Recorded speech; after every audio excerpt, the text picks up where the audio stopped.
السلام علیکم ورحمۃ اللہ وبرکاتہ. رب اشرح لي صدري ويسر لي امري واحلل عقدة من لساني يفقهوا قولي.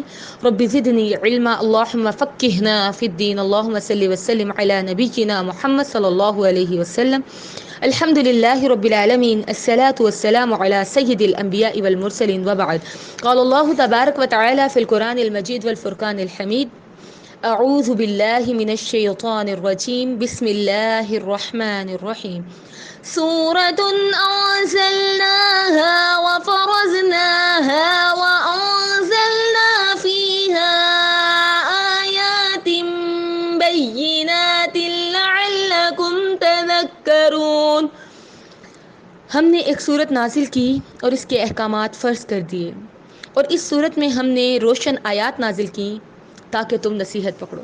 یہ سورہ نور کی پہلی آیت ہے جس میں رب العزت نے فرمایا کہ میں نے ایک نورانی سورت نازل کی اور اس کے تمام احکامات فرض کر دیے. اسی صورت میں پردے کا حکم آیا اور یہ فرضی احکامات میں سے ہے، کیونکہ ابتدائے صورت میں رحمان نے فرما دیا کہ میں نے اس صورت کے تمام احکامات فرض کیے ہیں، اور اس کے بعد کہا کہ اس میں روشن دلائل ہیں تاکہ تم نصیحت پکڑو. تو ان دلائل کا فائدہ کنہیں ہوگا؟ جنہوں نے نصیحت پکڑنی ہوگی. ماننے والے رب کی ایک آیت ایک حکم کے آگے جھک جاتے ہیں، نہ ماننے والے کو 100 دلائل دیں، 1000 عذر پیش کرے گا، لاکھوں تعویلیں اس کے پاس ہوں گی. تو آپ کے سامنے اب سورہ نور کی وہ آیت پیش کرنے لگی ہوں جس میں اللہ تبارک و تعالی نے پردے کا حکم دیا. چونکہ یہ فرضی صورت ہے اس لیے یہ آیت اور اس کے احکام بھی فرض ہیں. وَقُلْ لِلْمُؤْمِنَاتِ يَغْضُضْنَ مِنْ أَبْصَارِهِنَّ وَيَحْفَظْنَ فُرُوجَهُنَّ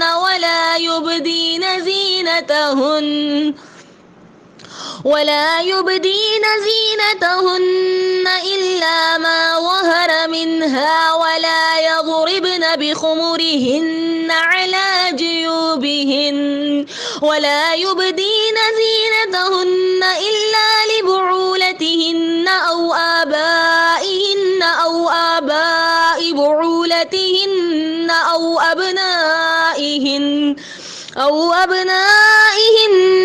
أبناء بعولتهن أو إخوانهن أو بني إخوانهن أو بني أخواتهن أو نسائهن أو ما ملكت أيمانهن أو التابعين غير أولي الأربة من الرجال أو الطفل الذين لم يظهروا على عورات النساء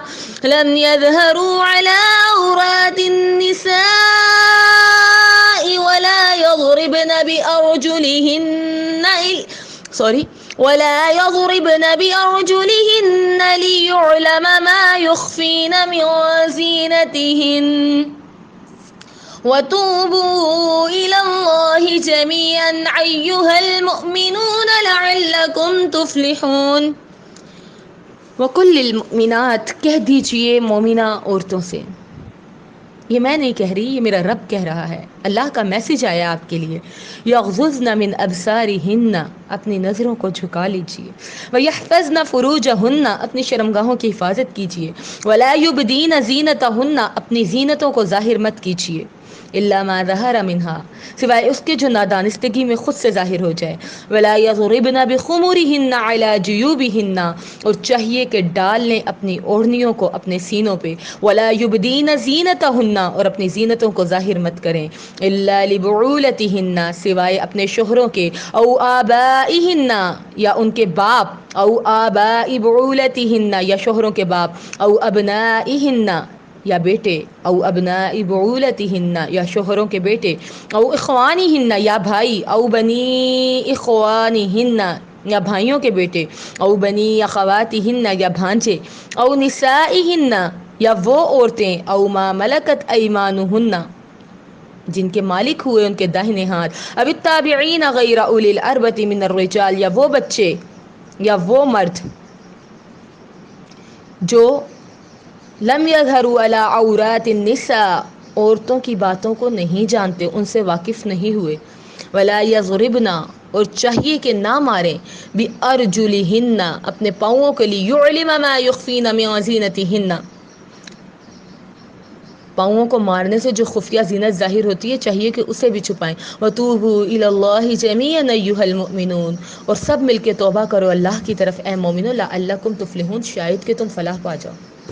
سیدہ عائشہ کہتی ہیں جب یہ آیت اتری اور اس میں واضح طور پہ پردے کا حکم ہے کہ اپنی اوڑھنیوں کو اپنے اوپر ڈالیں، تو انصار کی خواتین نے اپنی اوڑھنیوں کو دو حصوں میں تقسیم کیا، ایک اپنے سینے پہ پھیلا لی اور دوسرا اپنے چہروں پہ ڈالا کرتی تھیں.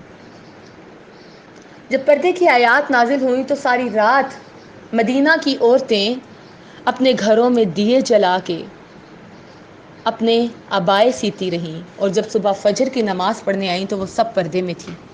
اور جس وقت پردے کا حکم نازل ہوا اس وقت صحابیات بازار میں تھیں.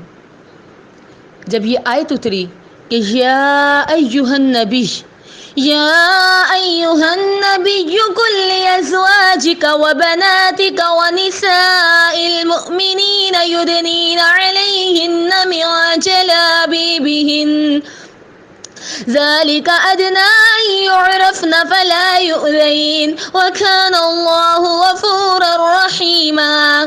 اے نبی اپنی بیویوں سے، اپنی بیٹیوں سے اور مومنوں کی عورتوں سے کہہ دیں کہ یدنین علیہن من جلابیبہن، اپنی جلابیب اپنے اوپر ڈال لیں. یہ قریب تر ہے کہ وہ پہچان لی جائیں گی اور پھر اذیت نہیں دی جائیں گی، اور ہے اللہ بخشنے والا مہربان.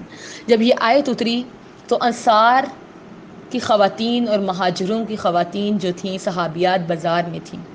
جس وقت ان تک آقا علیہ السلام کا یہ پیغام پہنچا انہوں نے اسی جگہ درخت کی آڑ میں منہ موڑ کے وہ بیٹھ گئیں، اپنی بچیوں کو گھر بھیجا کہ جاؤ جا کے بستروں کی چادریں لاؤ، اور پھر وہ بستروں کی چادریں اوڑھ کے اس سے نقاب کر کے اپنے گھر پہنچی، اور ساری رات لگ کے انہوں نے اپنے عبائے سیے. مدینہ کے ہر گھر میں پوری رات دیے جلتے رہے. اس دور میں لائٹ نہیں ہوتی تھی، دیوں کی روشنی میں ان لوگوں نے اپنے عبائے سیے، اور اس کے بعد اگلے دن جب وہ مسجد آئیں فجر کی نماز پڑھنے کے لیے تو وہ سب خواتین پردے میں تھیں. تو ماننے والی عورتیں اپنے رب کی ایک آیت، ایک حکم کے آگے جھک جاتی ہیں، اور جو نہ ماننے والی ہوں انہیں ہزار دلیل دیں، ان کے پاس لاکھوں عذر ہوں گے، بے شمار تعویلات ہوں گے. کیا پردے کی فرضیت کے لیے یہ ایک دلیل کافی نہیں ہے کہ رب کائنات نے جس صورت میں پردے کا ذکر کیا اس صورت کے بارے میں بولا کہ صورت انزلناہا و فرضناہا، ہم نے ایک صورت نازل کی اور اس کے احکامات فرض کر دیے. کیا یہ جسم، یہ ہاتھ، یہ اعضاء ہمارے ہیں یا ہم نے پیسے دے کے خریدے ہیں؟ یہ ہمارے رب کی امانت ہے ہمارے پاس.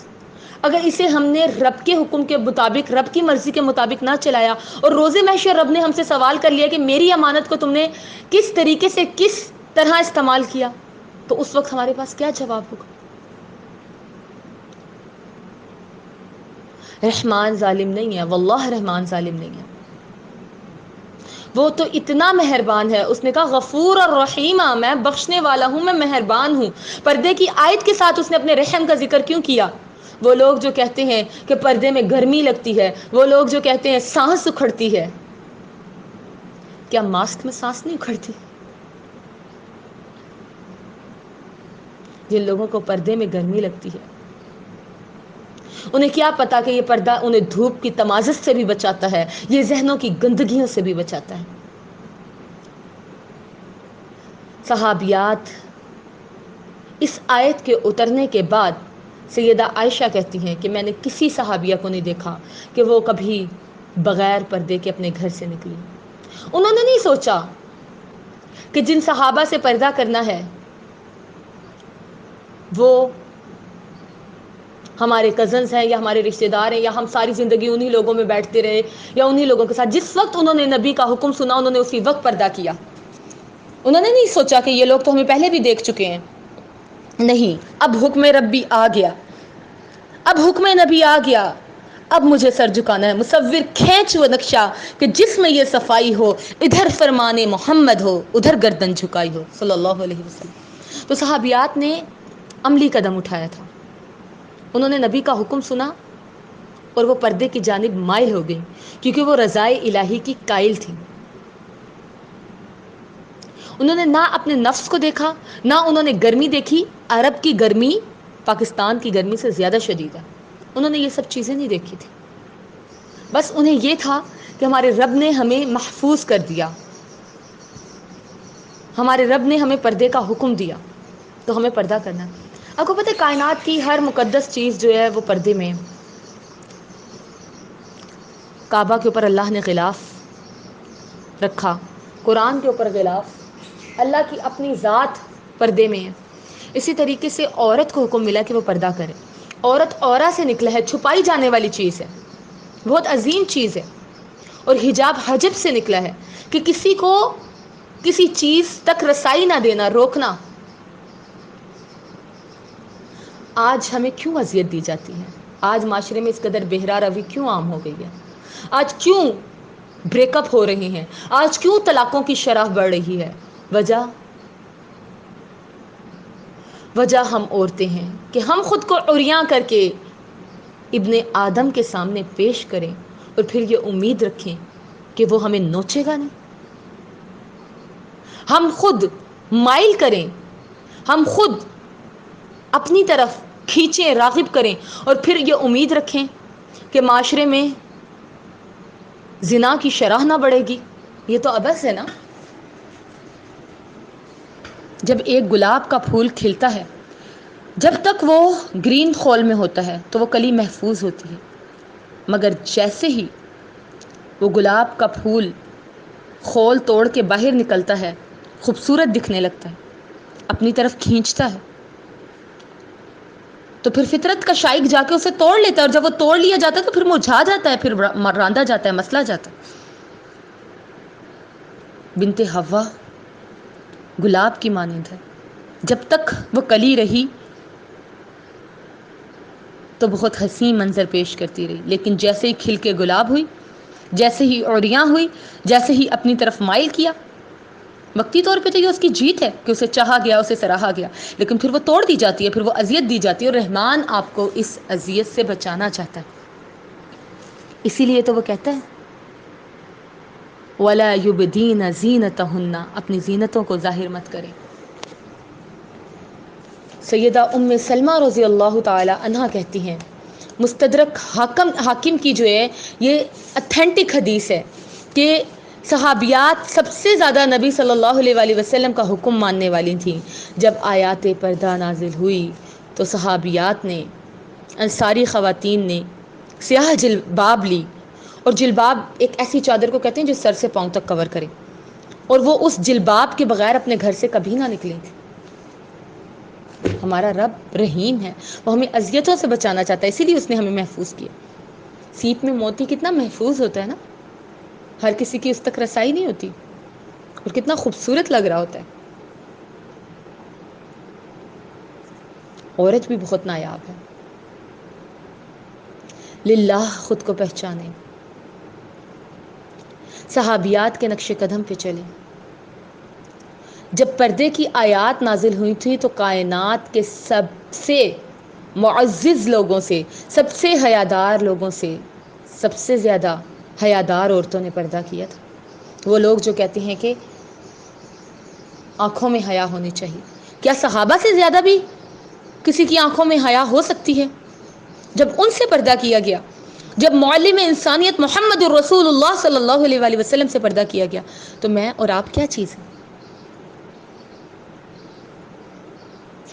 آقا علیہ السلام کے پاس ایک عورت آئی، اللہ کے نبی بہت پریشان ہوں، مرگی کے دورے پڑتے ہیں، میرے لیے دعا کریں کہ مجھے یہ دورے نہ پڑیں. کہا صبر کرو گی تو جنت ہے. نبی صلی اللہ علیہ وسلم پریشان اس چیز پہ نہیں ہوں، پریشان تو میں اس چیز پہ ہوں کہ جب دورہ پڑتا ہے تو میرا حجاب کھل جاتا ہے، میرا نقاب. اس عورت کو اپنی تکلیف، اپنی بیماری سے زیادہ اپنے پردے کی فکر تھی. نبی صلی اللہ علیہ وسلم نے کہا میں تمہارے لیے، کہتی ہیں اللہ کے نبی بس یہ دعا کر دیں کہ جب مجھے دورہ پڑے تو میرا نقاب نہ کھلا کرے. آقا علیہ السلام نے کہا میں تمہارے لیے یہ دعا کر دیتا ہوں. جب وہ گئیں تو آپ صلی اللہ علیہ وسلم نے کہا یہ عورت جنتی ہے. وہ سیاہ عورت، سیاہ فام عورت، اس کو جنت کی بشارت کیوں ملی؟ کہ صرف اسے اپنے پردے کا احساس تھا. ام خلادر، ان کا بیٹا شہید ہو گیا، اپنے بیٹے کی لاش پہچاننے آئی غزوہ احد میں، سر سے پاؤں تک عبائے میں جلباب میں لپٹی ہوئی ہیں۔ کہا خلادر غم کی اس گھڑی میں بھی تمہیں پردہ کرنا یاد رہا؟ کہنے لگی بیٹا کھویا ہے اپنی حیا نہیں کھوئی۔ ام عمارہ صحابیہ پردہ کر کے نبی صلی اللہ علیہ وسلم کا دفاع کرتی رہی۔ صحابیات اپنے پردے کو سب سے زیادہ اہمیت دیتی تھی۔ پردے کا حکم حضرت عمر کی خواہش پہ نازل ہوا تھا۔ حضرت عمر کو اچھا نہیں لگتا تھا جب وفد آتے تھے اور صحابیات ان کے سامنے جاتی تھیں، تو نبی صلی اللہ علیہ وسلم کو کہتے تھے اے اللہ کے نبی آپ کیوں نہیں صحابیات کو پردہ کرنے کا کہتے؟ تو آپ صلی اللہ علیہ وسلم وما ينطق عن الهوى ان هو الا وحی یوحى، اپنی مرضی سے کچھ نہیں کہتے تھے جب تک وحی نہ اترے۔ تو پھر وحی آئی اور اس میں پردے کا حکم دیا گیا۔ آقا علیہ السلام نے جب پردے کا حکم دیا تو صحابیات نے اسی جگہ فوری طور پہ پردہ کیا۔ آپ اگر فوری طور پہ یہ قدم نہیں اٹھاتی پھر آپ کبھی بھی نہیں اٹھا سکتے، پھر آپ سوچتی رہ جائیں گے۔ اور یہ جو آیا نا کہ ان وکان اللہ غفور الرحیم، یہ اس لیے آیا کہ ماضی میں جو کچھ ہو چکا اس پہ رب تمہیں بخش دے گا۔ ان الحسنات یذہبن السیئات، بے شک نیکیاں آتی ہیں تو برائیوں کو مٹا دیتی ہیں۔ اب آ جاؤ رب کی طرف، تمہارا رب تمہیں معاف کر دے گا، اب کر لو پردہ۔ ہماری جو پہچان ہے نا، ہماری شناخت ہمارا حجاب ہے۔ اور آپ یقین مانیں بہت افسوس ہوتا ہے معاشرے کے رویوں کو دیکھ کے کہ آج حجاب ایک گالی بن چکا ہے۔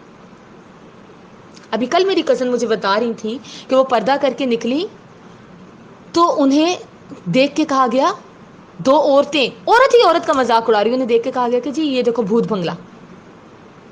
ہمارے ساتھ کئی بار ہوا، کبھی ڈاکو، کبھی نقاب پوش، کبھی کچھ کبھی کچھ کبھی کچھ، کبھی باجی کہا جاتا تھا، کبھی اتنا مذاق اڑایا جاتا تھا، کبھی کہا جاتا تھا 4 دن یہ پردہ ہے، ابھی تو آگے بہت بہت کچھ ہوگا، ابھی تو گلے سے دوپٹے بھی اتریں گے۔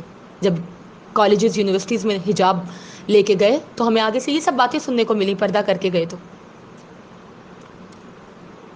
پردہ خود کو مکمل کور کرنے کا نام ہے۔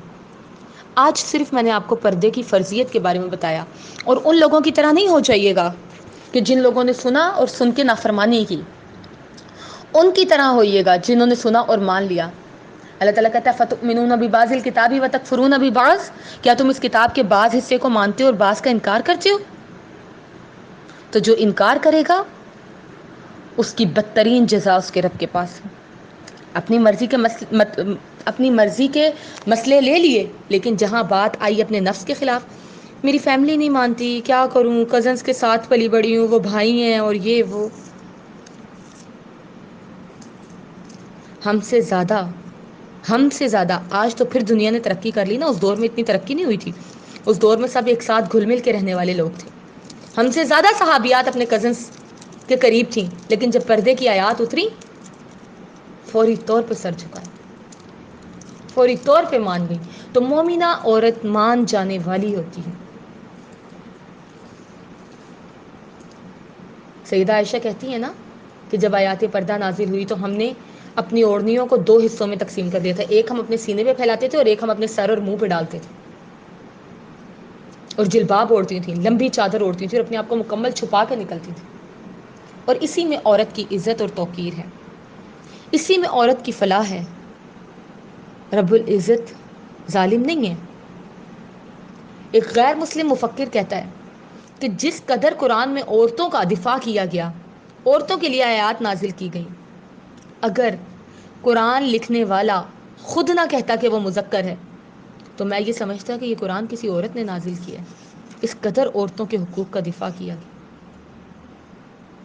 اور پردے کی آیات ایک جگہ پہ نہیں ہے، سورۃ نور میں بھی ہے، سورۃ احزاب میں بھی ہے، اور ہر جگہ پہ یہی کہا اپنی زینتوں کو ظاہر نہ کریں، ولا تبرجن تبرج الجاہلیہ وقرن فی بیوتکن، اپنے گھروں میں رہیں، باہر نکلنا ہے تو تبرج کر کے باہر نہ نکلیں، اپنی عزتوں کی حفاظت کریں، یحفظن من فروجہن، اپنی شرمگاہوں کی حفاظت کریں۔ اسی میں ہماری نجات ہے، اسی میں ہماری فلاح ہے، یہ ہمارے لیے بہترین ہے۔ یقین مانیں اللہ تبارک و تعالیٰ نے جو ہمیں احکامات دیے، وہ اسلام نے خواتین کی فلاح و بہبود کے لیے جو بھی تعلیمات پیش کی وہ انسانی فطرت کے عین مطابق ہیں، اور اس نے ان تعلیمات سے ان تمام ذرائعوں کا سدباب کیا ہے جو زنا اور بیرا روی کا باعث بنتے ہیں۔ اس لیے شریعت پہ چلنے کو باعث فخر سمجھیں۔